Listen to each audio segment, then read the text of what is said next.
Hello and welcome to Rabun Youth Educational Support.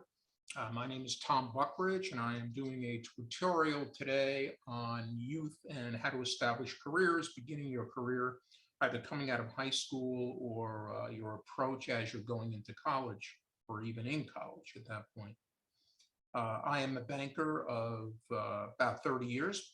In my career, I worked for Citibank International and I traveled the world in finance, and I actually loved it. I loved my career. I hold a BA in mathematics from St. John's University, and I also went to grad school to get my MBA and hold an MBA in management with a finance thesis from New York Institute of Technology. Spent 15 years, devoted 15 years of my life to the board of St. Leo University, where I chaired finance. And I also had my own management firm for 7 years. And I devote my time now to helping out a homeowners association in the state of Florida and also teaching youth. I love youth. I love working with youth and teaching them. So with all of that, let me begin with a PowerPoint presentation that I will share in 1 second here. You'll see this come up on the screen fairly shortly. Let me see if I can't center that, still get myself up there. So this is called a guide for young adults establishing careers. It's a tutorial on workforce, money, and building wealth and fulfillment over time. And it does take time. However, you have to start at a young age or else you'll never quite get to where you want to be in life, beginning fairly slowly. I introduced myself. Why now? There are a lot of challenges coming out of the COVID period that are affecting youth today, particularly education, where they cannot be face to face with people, and it's providing quite a challenge. Even this curriculum we were going to do at the Raven County Library, but we held off on doing that. So I'm putting it out there on YouTube until post-COVID, whatever post-COVID means, we're able to have in-person meetings again. I will address the current requirements for building a successful career and also tell you what are the wrong strategies. I will reveal some wealth building strategies. It takes time to build wealth and you build it from a young age forward. And I'll discuss the trends in workforce today that are driving what the word work really means and how we interact with people. Obviously, there can be no Q&A right now, but when I do hold in-person meetings, we will have a Q&A session at the end of it.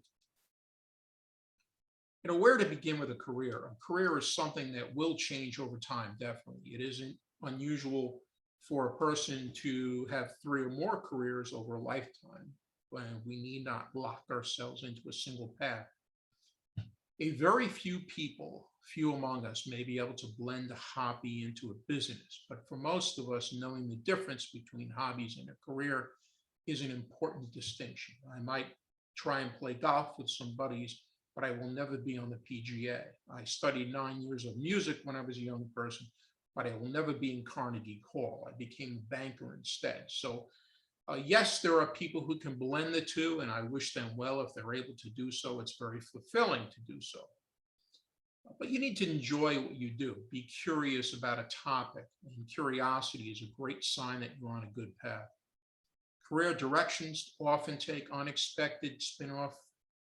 A good example might be you might have an interest in physics, and that could lead to having imaging solutions or leading to radiology as a field of study, a very good field of study. I actually had a client in radiology, and he did very well for himself and still is a radiologist today. Skills leading to a career. Finding a mentor is critical to determine what skills you might need in your profession. Good example, if welding is where you want to begin, find a successful welder and ask him or her a lot of questions. Stay close to the person. They want to teach you. High school can be a great place to start exploration of courses, seeking knowledge in different interests.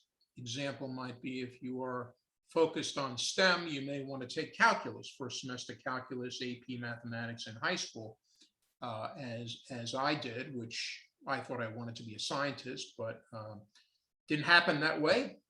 All of us have our interests, and we see where they will take us. Try not to get too specific early in your career. If you go into college, use that first 2 years to sort out the various interests, and you'll take some core courses in your curriculum, but learn to try different things.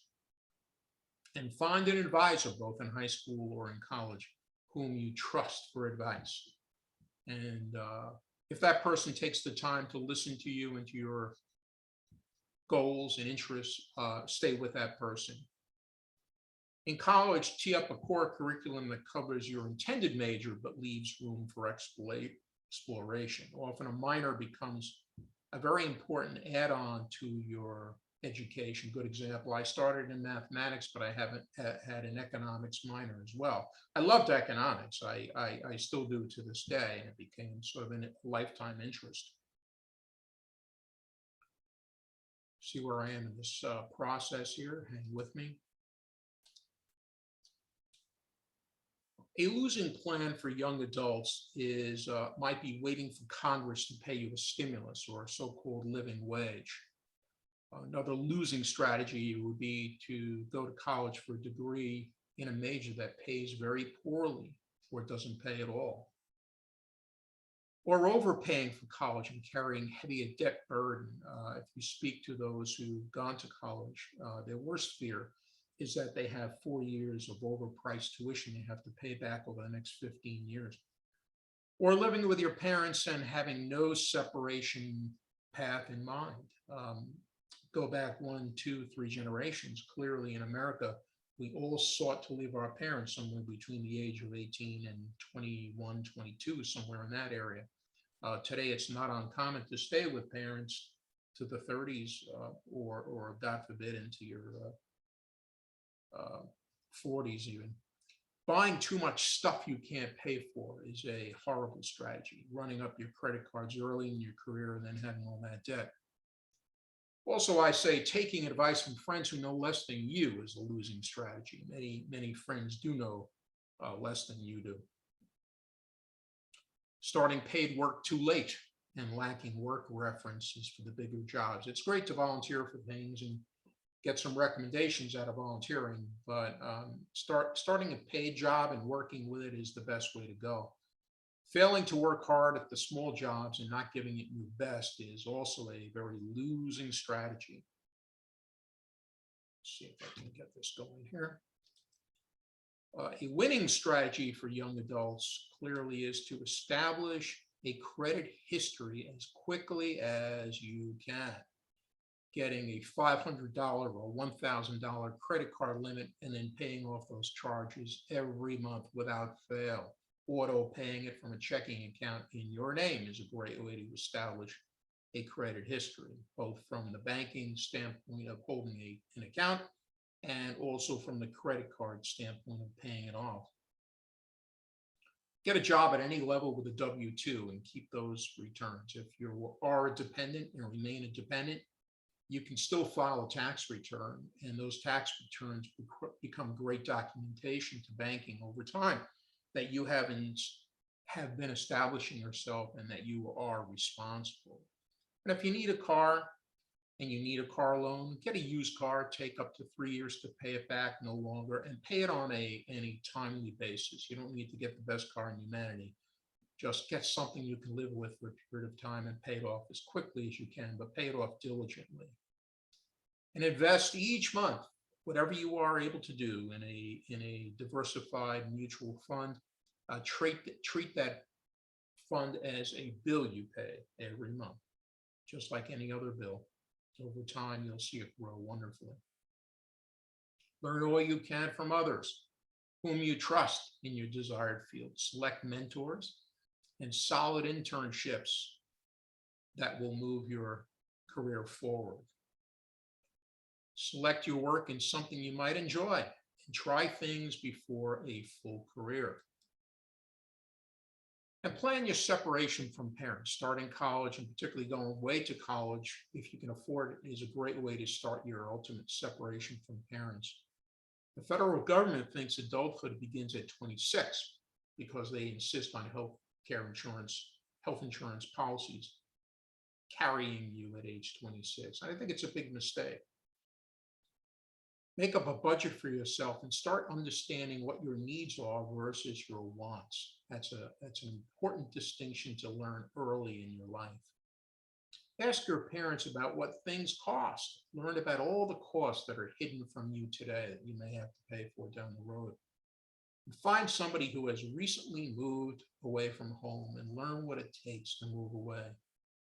Consider cost sharing of a rental place with a friend, making choices on expenses between two or three of you. Plot an estimated date and work financially toward it by saving money now for that separation. The time management is a key thing to learn early on. Learning how to manage your time serves you well when you have a full-time job and are getting a career off the ground. Many need to juggle homework because they might be going to school at night, going to grad school or whatever it takes, and also working part-time jobs. So being focused with your time frees time up for doing something. If you're an early morning person, get up and run, go work out early in the morning, treating time as if it were money, because time and money are both very limited commodities. Time you can't make up at all. Money you can grow with, but time is a finite commodity. Find time for spiritual growth, as we said, exercise, recreation. Adds value to your life, your work life. Getting started on a master's degree in your field is a big bonus for where your career can go.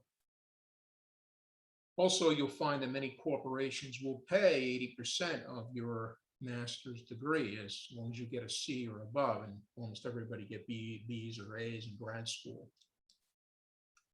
Establish a banking relationship as early as you can. Local community banks, perhaps even regional banks with strong presence, are best to begin our financial future. Avoid the large national banks where you become just a number. Start building a career history at around 18 years of age. If a bank will extend you $500 in credit toward a credit card, grab it, use it wisely, and pay it off. Paying it off each month leads to a good FICO score that will stay with you for a long time. And if a car loan is needed, sure, get a car loan for 3 years and pay it off. Open a checking account when the bank will first allow you to open a checking account. Do all your banking with the same bank. Get familiar with using a debit card just like you would cash. A debit card can be hard to manage. Perhaps some of you are using one now.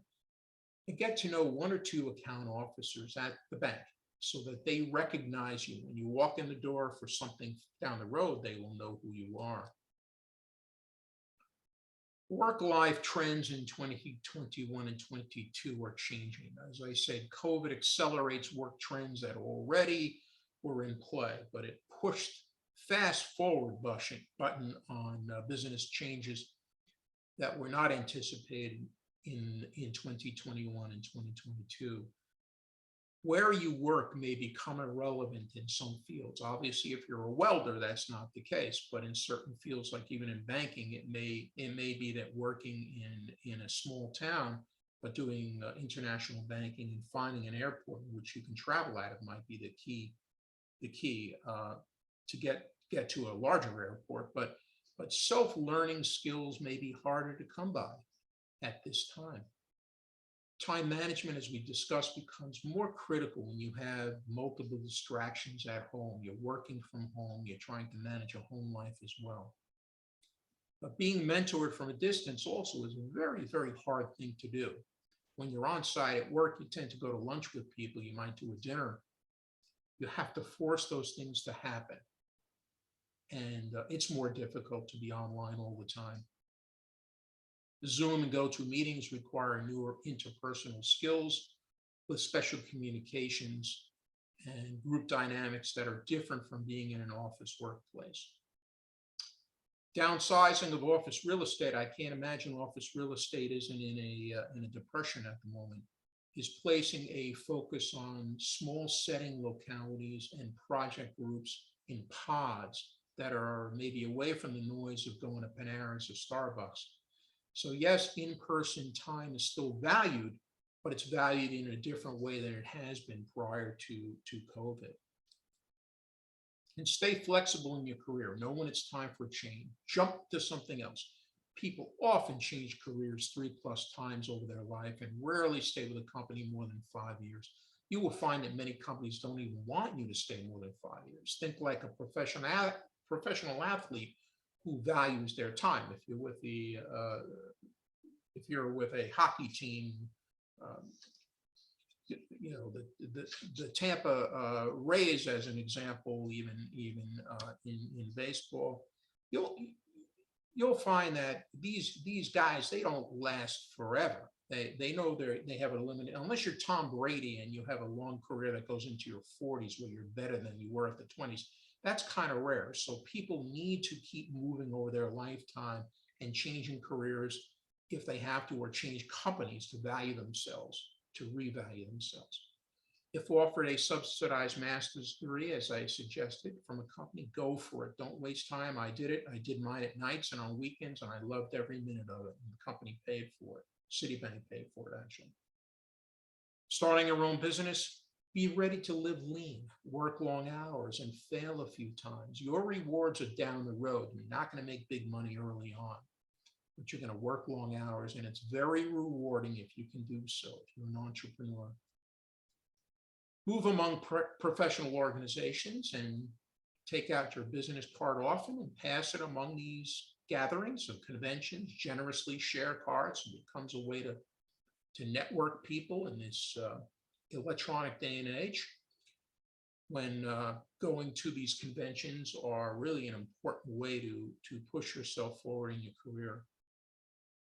I would also add prayerful contemplation is a great comfort and resource. Take time to listen to God and what he may have to say to you in your career. Be quiet sometimes and listen. And those helpful words will come to you in prayer.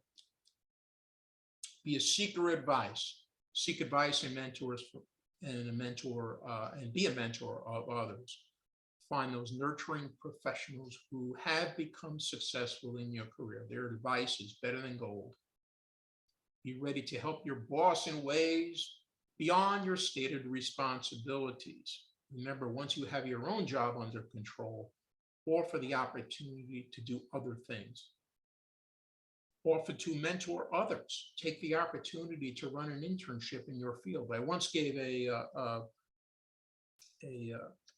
university graduation speech, commencement speech in Atlanta, when people were driving very, very fast in Atlanta. And I brought up the case that I could never possibly drive the 90, 95 miles per hour they do on the Atlanta highways. Yet I notice if I'm doing 80, there are still people that might be doing 75 behind me, still probably over the speed limit. That's kind of way in your own career, you will find you need a mentor, but there are always people that are coming up from behind you who need to be mentored. I must have done about 23, 24 of them over my lifetime, and I love being a mentor in an internship situation. Never turn down a task in your business. Never say it's not my job. Those people who say it's not my job are never going anywhere. Be willing to train others in what you have learned. It could be a ticket to a higher position someday. Lastly, you can always reach us. You can reach me at www.rabunyes.org. That is rabunyes.org. Rabun YES is we're not trying to sell you anything. We have no financial products or securities in mind. We're not a fiduciary. We don't sell stocks or services of any kind. When you get into discussions of wills, estates, planning, and all that sort of thing, hire a professional, hire a CFP or a licensed professional, an attorney, an estate attorney if you must. We are not that. We do give youth advice and counsel. We know our limitations. And I hope that you have enjoyed this brief tutorial and we wish you the very best in your career. Thank you. Thank you for joining us.